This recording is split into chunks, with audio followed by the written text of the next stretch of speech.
નમસ્કાર દોસ્તો, આજે પોડકાસ્ટ પર આપણી સાથે છે અંજલિબેન ભોયા. ખૂબ ઇન્ટિરિયર વિસ્તારમાંથી આવે છે, પણ ખૂબ હોશિયાર, ચબડાટ, એમનું લેંગ્વેજ પરનો કમાન્ડ પણ જબરજસ્ત છે. પહેલાં તો હું અંજલિબેનનું સ્વાગત કરું છું અંજલિબેન આ પોડકાસ્ટ પર. અંજલિબેન કપરાડા તાલુકામાં એકદમ અંતરિયાળ વિસ્તારમાં રહે છે, પણ છતાંય એમની સ્પીચ, એન્કરશીપ એમની, ધારો કે અમારી નેશનલ કોન્ફરન્સ હતી તો એમાં એમને એન્કરશીપ કરેલી, જબરજસ્ત એન્કરશીપ. આવનાર જે મહેમાનો હતા, પાર્ટિસિપન્ટ્સ હતા, એક્સપર્ટ હતા, એ બધા ખુશ થઈ ગયેલા એમના એન્કરશીપથી. તો એવા અમારા વિભાગના જ વિદ્યાર્થીની છે તેઓ, અને અહીંયા MLISCમાં એમને ગયા વર્ષે એડમિશન લીધું હતું. એમની જોડે આપણે થોડીક ચર્ચા કરીશું, વિભાગ વિશે, વિદ્યાપીઠ વિશે, વિદ્યાર્થીઓ વિશેને વાત કરીશું. તો અંજલિબેન, તમે ગયા વર્ષે લીધું એડમિશન, બરાબર ને? 2025-26ના વર્ષમાં, બરાબર. તો તમને ડિપાર્ટમેન્ટ ઓફ લાઇબ્રેરી સાયન્સમાં અને લાઇબ્રેરી ફિલ્ડમાં એડમિશન લેવાનો પર્પઝ શું હતો તમારો? પહેલાં તો મારો એક માસ્ટર આર્ટ્સમાં લેવાનો વિચાર હતો, પણ એમાં પછી જો કે એમાં ઘણી બધી કોમ્પિટિશન થાય છે, અને લાઇબ્રેરી સાયન્સ એવો કોર્સ છે કે એમાં ઓછા મેમ્બર સાથે કોમ્પિટિશન ઓછી અને ઓપોર્ચ્યુનિટી વધારે છે આમાં લાઇબ્રેરી સાયન્સમાં. અને જો લોકોની સેવા કરવાની એમાં કોઈ બી મેમ્બર લાઇબ્રેરીમાં આવી શકે ને અમે એને સારી રીતના હેલ્પ કરી શકીએ, એટલા માટે પછી લાઇબ્રેરી સાયન્સનું.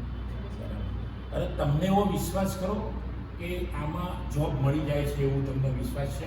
હા સર, અત્યારે બી ઘણી જગ્યાએ વેકેન્સી છે, અને આપણું સ્ટડી કમ્પ્લીટ થાય એવી રીતના જોબ બી મળી જાય છે. બરાબર.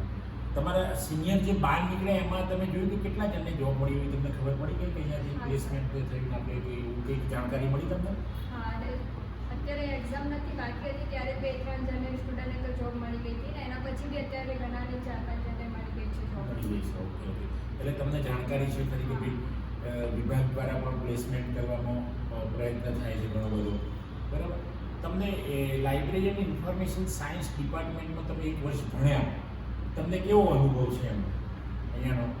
1 વર્ષ તો મહિના પણ ક્યાં જતો રહીએ ખબર નહીં પડી 1 વર્ષમાં. અને અમારું ક્લાસમાં એટલું સારું, અને બધા પ્રોફેસરના નેચર અને ભણાવવાની એ લોકોની પદ્ધતિને બહુ સારી, અને અમારે અલગ અલગ પ્રેક્ટિકલ વર્ક બી આવતું, અને વિઝિટિંગ બી હતી અલગ અલગ લાઇબ્રેરી, તો અમે વિઝિટ બી જતા અને બધું જ કામ કરતા.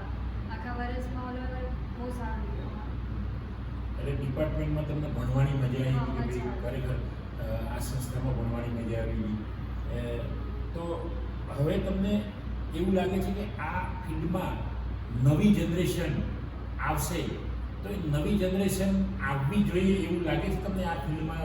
બીજા કોઈ પણ ગુજરાતભરની હોય, ભારતમાંથી આવતા, ઇવન હું તો બહુ ફોરેનમાંથી, તો તમે એમના માટે શું કહો કે ભાઈ જનરેશનને લાઇબ્રેરી અને ઇન્ફોર્મેશન સાયન્સ ડિપાર્ટમેન્ટ ગુજરાત વિદ્યાપીઠમાં પ્રવેશ મેળવવો જોઈએ નહીં, કે એમના માટે શું કહો છો તમે?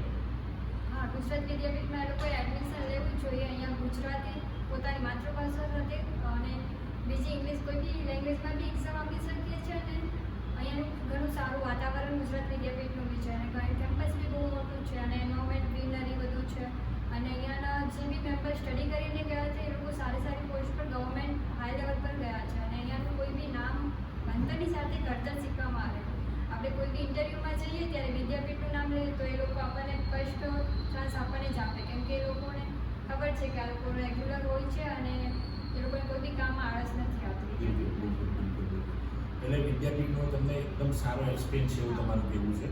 અને તમને જે માહોલ, જોબના સંદર્ભમાં માહોલ કહું છું કે ભાઈ તમે આગળ પણ વાત કરી કે જોબ આમાં મળી જ જાય છે, એટલે તમે થોડોક સર્વે પણ કર્યો હશે જાતે, અથવા તો ઓબ્ઝર્વેશન કર્યું હશે કે ભાઈ અમારા સિનિયરો આગળના જે સિનિયરો છે, આપણું એલિસ નેટવર્ક છે, એના પરથી પણ તમે સર્વે કર્યો, એટલે તમને ખબર પડી કે ભાઈ આમાં જોબ ઓપોર્ચ્યુનિટી વધુ છે. કેવી રીતે ખબર પડી કે તમને બધા? એના પરથી બી, અને મેં ઘણા બધા યુટ્યુબ પર જ્યારે એડમિશન લેવાની હતી ત્યારે યુટ્યુબ પર સર્ચ બી કર્યું, ત્યારે બી મેં જોયો હતો. અને અત્યારે અમારે પદયાત્રા હતી ત્યારે બી સ્કૂલોમાં અમે જતા ત્યારે ત્યાં બી કીધી કે અમારે અહીંયા વેકેન્સી છે, તમારું સ્ટડી કમ્પ્લીટ થાય તો તમે અહીંયા આવી શકો છો. લોકો સામેથી બોલાવતા. લાઇબ્રેરીને અત્યારે બહુ માંગ છે. એટલે અંજલિબેનનું ઇન શોર્ટ કહેવું એવું થાય છે કે આ ફિલ્ડમાં જોબ ઓપોર્ચ્યુનિટી બહુ છે. તો મિત્રો, તમે, હું એવું કહું કે અંજલિબેન જેવા કપરાડાથી આમ તો તમારો મુખ્ય ઉદ્દેશ અહીંયા આવવાનો શું કહેવાય? લાઇબ્રેરી સાયન્સ કરવાનો મુખ્ય ઉદ્દેશ શું? કે અહીંયા આવીને હું લાઇબ્રેરીમાં આગળ વધુ નેક્સ્ટ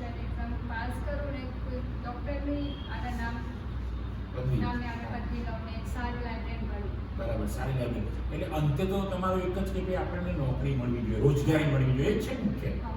તો મિત્રો તમે પણ જો રોજગારી મેળવવા માંગતા હોય, નોકરી મેળવવા માંગતા હોય તો ગુજરાત વિદ્યાપીઠના ડિપાર્ટમેન્ટ ઓફ લાઇબ્રેરી સાયન્સમાં આવો. તમે અરજી કરો. અત્યારે હાલ ઓનલાઈન અરજી ચાલુ જ છે. www.gujaratvidyapith.org પર જાઓ. તમારા મોબાઈલ અથવા તો તમારા લેપટોપ અથવા તો તમારી જોડે જે પણ ગેજેટ હોય એમાં જઈને ક્લિક કરો અને એડમિશન લો. MLIS master of library and information science ગ્રંથાલય અને માહિતી વિજ્ઞાન વિભાગમાં અને તમારી ઉજ્જવળ કારકિર્દી બનાવો. જેવી રીતે અંજલિબેન અત્યારે કહી રહ્યા છે. ઇવન અંજલિબેન જેવી દીકરીઓ માટે એમની 1 વર્ષ પૂરું થયું છે છતાં પણ એમની પણ ડિમાન્ડ આવે છે કે 1 વર્ષ પૂરું કર્યું હશે તો વાંધો નહીં જોબ માટે. આજે જ મને એક સારી એવી ઇન્સ્ટિટ્યૂટ્સમાંથી કોલ આવેલો કે અમે 25,000 રૂપિયા મહિનાના આપીશું દીકરીને કે દીકરાને, પણ તમે મોકલો. તો મેં એક છોકરીને ત્યાં મોકલી છે. તો મિત્રો તમે પણ જો જોબ લેવા માગતા હોય, સારી ઉજ્જવળ તકો મેળવવા માગતા હોય તો તમે પણ આવો. અંજલિબેન મારી સાથે આજે ઉપસ્થિત રહ્યા એ બદલ અંજલિબેનનો પણ આભાર માનું છું. આપ સૌ જોઈ રહ્યા છો, આપનો પણ આભાર માનું છું. થેન્ક યુ દોસ્તો. જય હિન્દ, જય ભારત.